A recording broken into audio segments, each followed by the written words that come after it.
അയോധ്യ രാമക്ഷേത്ര പ്രതിഷ്ഠാ ചടങ്ങിൽ സോണിയാഗാന്ധി പങ്കെടുക്കാൻ തീരുമാനിച്ചത് മകൾ പ്രിയങ്ക ഗാന്ധിയുടെ ഇടപെടലിനെ തുടർന്നാണെന്ന് സൂചന വരുന്നു.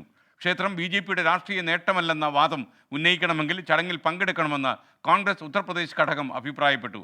ഇതിനെ പ്രിയങ്ക ഗാന്ധി പിന്തുണയ്ക്കുകയായിരുന്നു. ആർ രാധാകൃഷ്ണൻ ഇതിൻ്റെ കൂടുതൽ വിശദാംശങ്ങൾ നൽകും. ഡൽഹിയിൽ നിന്ന് രാധാകൃഷ്ണൻ, വിവരങ്ങൾ.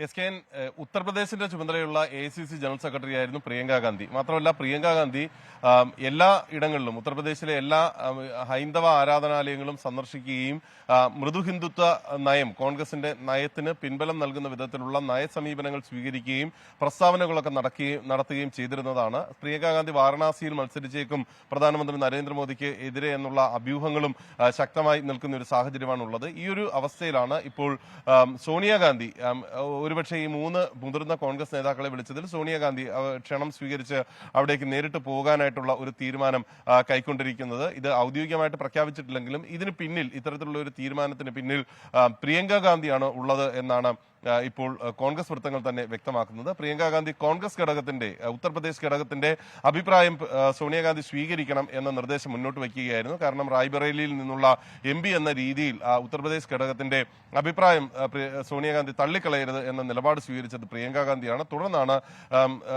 സോണിയാഗാന്ധി ആ നിർദ്ദേശം കൂടി പരിഗണിച്ചുകൊണ്ട് അവിടേക്ക് പോകാനായിട്ട്, അയോധ്യയിലേക്ക് പോകാനായിട്ട് തീരുമാനം കൈക്കൊണ്ടത് എന്നാണ് ഇപ്പോൾ കോൺഗ്രസ് വൃത്തങ്ങളിൽ നിന്ന് മനസ്സിലാക്കാൻ സാധിക്കുന്നത്. ഉത്തർപ്രദേശ് ഘടകം കഴിഞ്ഞ ദിവസങ്ങളിൽ വളരെ ശക്തമായിട്ടുള്ള സമ്മർദ്ദമാണ് നെഹ്റു കുടുംബത്തിന് മേൽ ഈ അയോധ്യ വിഷയവുമായി ബന്ധപ്പെട്ട് ചെലുത്തി വന്നത്. വ്യത്യസ്ത സംസ്ഥാന ഘടകങ്ങൾ ഈ വിഷയത്തിൽ ന്യൂനപക്ഷ അനുകൂല സമീപനം സ്വീകരിക്കണം, അവിടേക്ക് പോകരുത് എന്നൊക്കെ ആവശ്യപ്പെട്ടപ്പോൾ ഈ ഹിന്ദി ഹൃദയഭൂമിയിലെ സംസ്ഥാനങ്ങളും പ്രത്യേകിച്ച് ഉത്തർപ്രദേശ് അടക്കമുള്ള സംസ്ഥാന ഘടകങ്ങളും അവിടുത്തെ ചടങ്ങിൽ പങ്കെടുക്കണം, അതുകൊണ്ട് ഏതെങ്കിലും വിധത്തിൽ ന്യൂനപക്ഷങ്ങൾക്ക് എതിരായിട്ടുള്ള ഒരു സമീപനം ആകില്ല എന്ന വിശദീകരണമാണ് നൽകിയത്. മാത്രമല്ല, ഈ ഹൈന്ദവ വിഭാഗങ്ങളുടെ പൂർണ്ണമായിട്ടുള്ള പിന്തുണ BJP ഉറപ്പാക്കുന്നത് തടയാനും ഇത് അനിവാര്യമാണെന്നാണ് അവർ പറഞ്ഞിരുന്നത്. ഇതിന്റെ അടിസ്ഥാനത്തിലാണ് പ്രിയങ്ക ഗാന്ധിയും ഇടപെട്ടത് എന്നാണ് കോൺഗ്രസ് വൃത്തങ്ങൾ തന്നെ ഇപ്പോൾ സൂചിപ്പിക്കുന്നത്. Thank you are Radhakrishnan. 24 അഞ്ചിന്റെ വജ്രത്തിളക്കം.